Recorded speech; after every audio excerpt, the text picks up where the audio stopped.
TS judicial academy Prayagraj Allahabad न्यायिक सेवा क्षेत्र में काम करने वाले सभी विद्यार्थियों को जो अपनी जुडिशियल की तैयारी कर रहे हैं, एपीओ सहायक अभियोजन परीक्षा की तैयारी कर रहे हैं, साथ ही साथ उन एडवोकेट्स को एकेडमी की तरफ से शुभकामनाएं।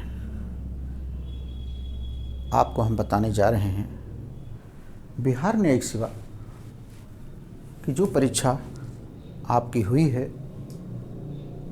या जो एपीओ की परीक्षा आपको 7 फरवरी को होने वाली है, इसके बारे में हम आपको जानकारी देने जा रहे हैं। आज मकर संक्रांति है।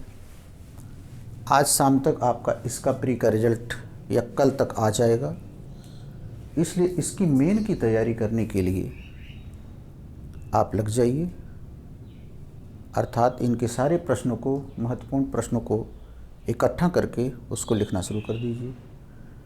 अब हम प्रश्न है कि बिहार एपीपी को हम किस तरीके से अपने को सफल करें, इसके बारे में हम आपको इन चारों विषयों पर ऑफलाइन क्लास और ऑनलाइन क्लास आज से मैंने शुरू किया है।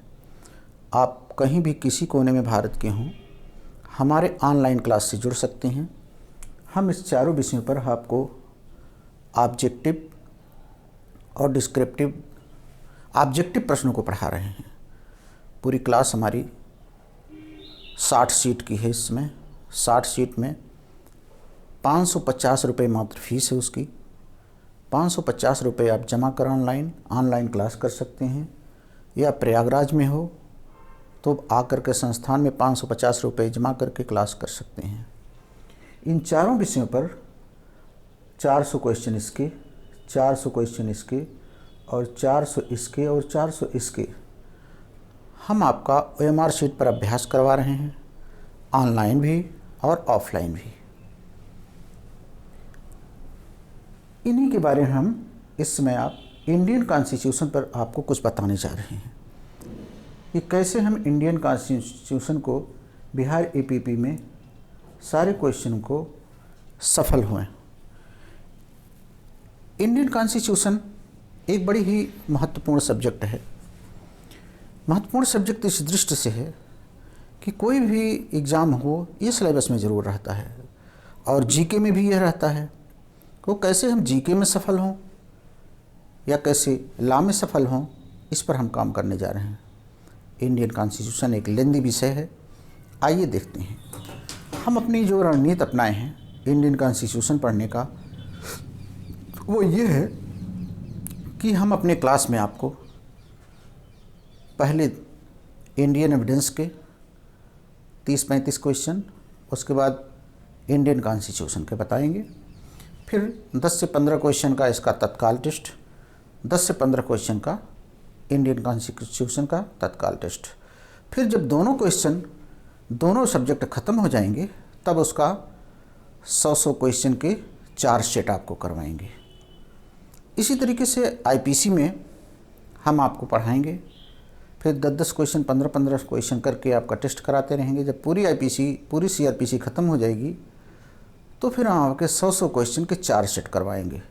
इस तरीके से 1600 क्वेश्चन का जब सेट आप हल कर ले जाएंगे, तो बिहार एपीपी में शायद ही कोई क्वेश्चन बचे जिसका उत्तर आपको ना आता हो।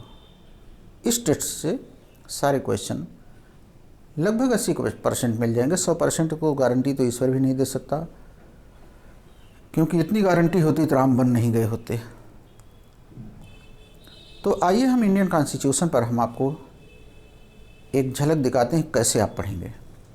इंडियन कॉन्स्टिट्यूशन में 395 अनुच्छेद और 22 भाग हैं, प्लस 12 अनुसूचियाँ हैं।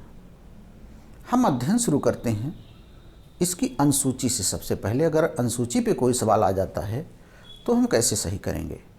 इंडियन कॉन्स्टिट्यूशन की अनुसूची फर्स्ट में, चूँकि एक नया चेंज हुआ है, 31 अक्टूबर 2019 से लद्दाख को राज्य बनाने के बाद 28 राज्य आपके हो गए और 8 केंद्र शासित प्रदेश हो गए। चूँकि चेंजिंग है, इसलिए ये सवाल गलत होने के चांसेस हैं।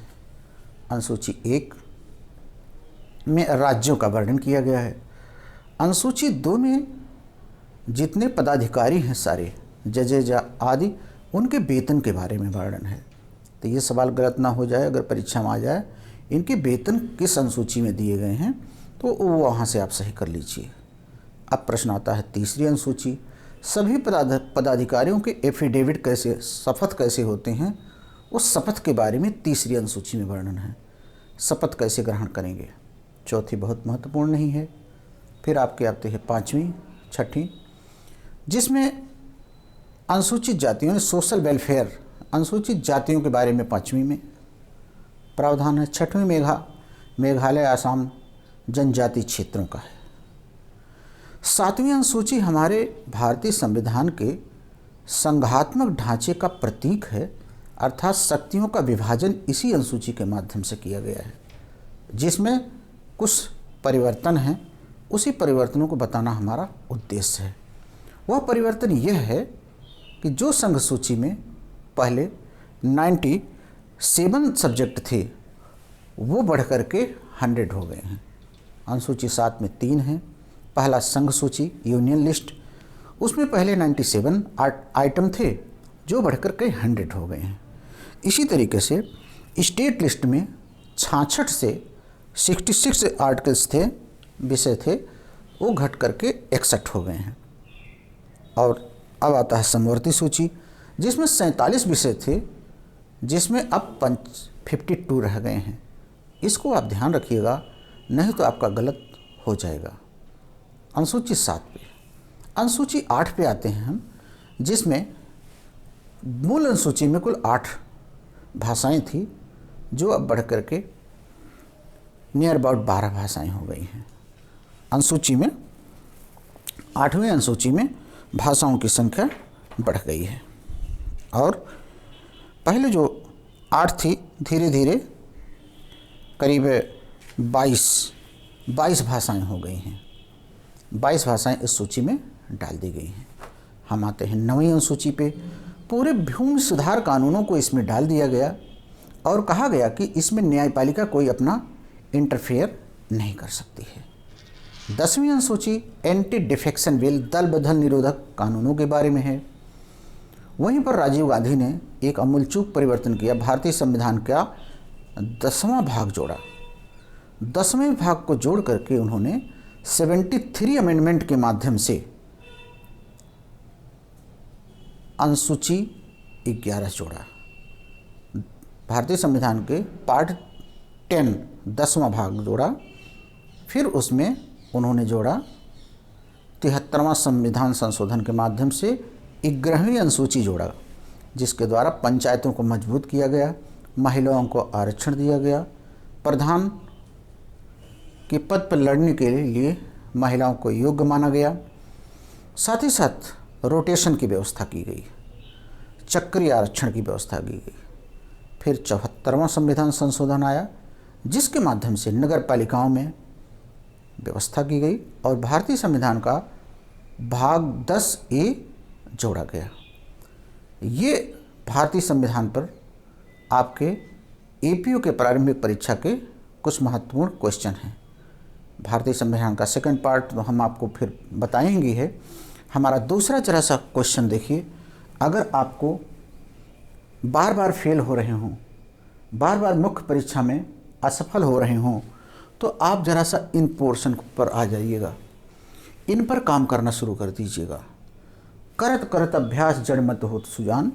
आप बिहार सिविल जज PCSJ मेंस में सारे सब्जेक्ट के कंबाइंड टेस्ट हैं, जिसमें आप शामिल होकर के ABCD ये 4 सेट हैं। कॉमर्शियल लॉ से लेकर के procedure law, family law, contract, tort, equity law, ये सारे constitution, administrative law, commercial law, इनके पेपर्स बने हैं, इनके टेस्ट चल रहे हैं। आप आइए, टेस्ट सीरीज ज्वाइन करिए और लिखना शुरू कर दीजिए। इसके हम मॉडल आंसर लिखा रहे हैं एक एक, फिर उसके माध्यम से अपने मेन परीक्षा को दीजिए। आज यहीं तक, शेष अगले वीडियो में। सभी छात्रों को बहुत बहुत धन्यवाद।